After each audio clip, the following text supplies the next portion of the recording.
Asif Nazrul sir interim গভর্নমেন্টের মাননীয় আইন উপদেষ্টা, আইনের লোক, তাই বলে কি মেডিকেল সেক্টর নিয়ে তার কোনো কথা বলার সুযোগ নেই? হ্যাঁ, অবশ্যই আছে।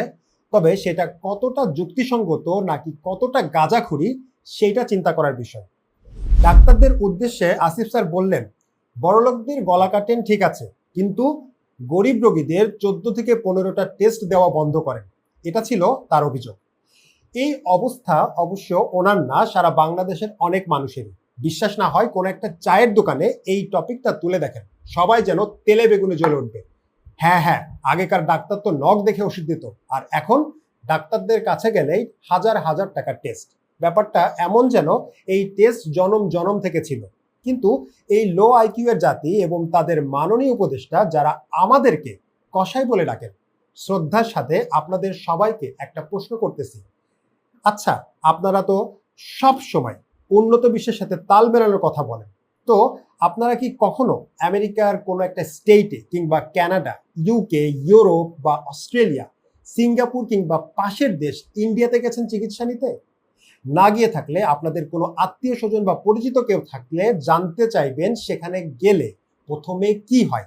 আটানা 1 টাকার ওষুধ দিয়ে বাড়ি পাঠাই, নাকি তারাও কোনো টেস্ট করায়? আর সেই টেস্টের টাকার অঙ্কটা বাংলাদেশের মতো হাজার হাজার নাকি লাখ টাকা, সেটা অবশ্যই বলে যাবে। বেশি দূর যাইতে হবে না, দেশের অনেক প্রবাসী ভাই যারা সৌদি আরব, দুবাই, কুয়েত, কাতারে থাকেন, তাদেরকে একটা প্রশ্ন করবেন, কেন এনারা কোনো একটা সমস্যা হলে ওই দেশে চিকিৎসা না নিয়ে প্রয়োজনে প্লেন ভাড়া করে হলেও দেশে চলে আসেন এবং এখান থেকে চিকিৎসা নিয়ে যান। এক ভাই তার একটা এক্সপিরিয়েন্স শেয়ার করছিলেন যে ওইখানে একটা ইসিজির দাম 5,000 টাকা, আর ঢাকা মেডিকেলে আমরা এই ইসিজি করি মাত্র 60 টাকায়। বিশ্বাস না হলে নতুন বিল্ডিং এর 3য় তলায় আসেন, দেখে যান। ডাক্তার হিসাবে অনেকেই ইতস্তত করতে পারেন, কিন্তু আমি বলতেছি বাংলাদেশের সবচেয়ে কম টাকার টেস্ট আমরা দিই, কারণ আমরা জানি এদেশের মানুষের আর্থিক অবস্থা কেমন। প্রয়োজন ছাড়া টেস্ট দেওয়া হয় না এইখানে কোনোভাবে। তবে দালাল হাসপাতাল বা ক্লিনিকের কথা আলাদা।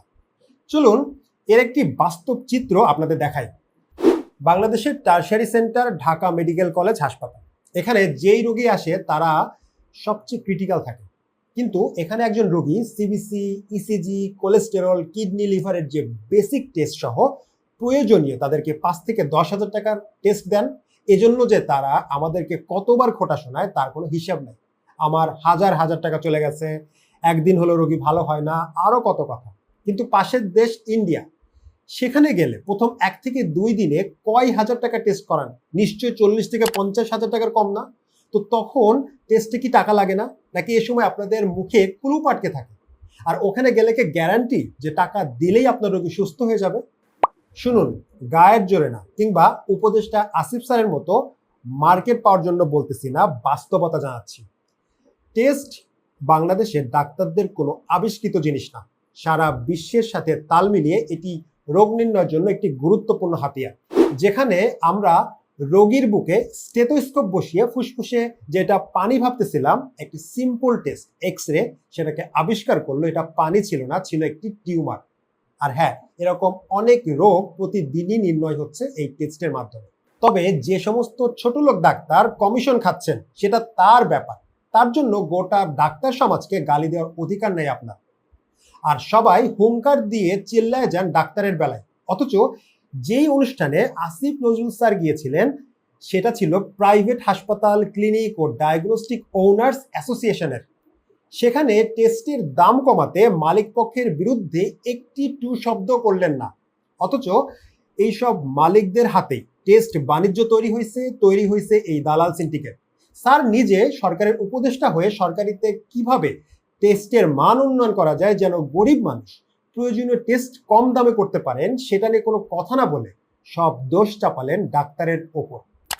স্যারকে আরো বলতে চাই, মার্কেট পাওয়ার জন্য তো ভালো একটা কথা বলছেন, এখন এর উপায়টাও বলে দিয়ে যান দয়া করে।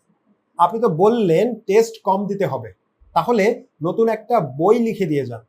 কারণ অলরেডি ডাক্তার সমাজ গতকাল থেকে তাদের জনপ্রিয় একটি টেক্সট বুক ডেভিডসনের নাম পাল্টে নতুন নাম দিয়েছেন আসিফসন। এই আশায় যে নতুন কোনো পদ্ধতি হয়তো আপনি বলে দিবেন কিভাবে টেস্ট ছাড়া রোগ বুঝবো আমরা সেই অপেক্ষায় রইলাম।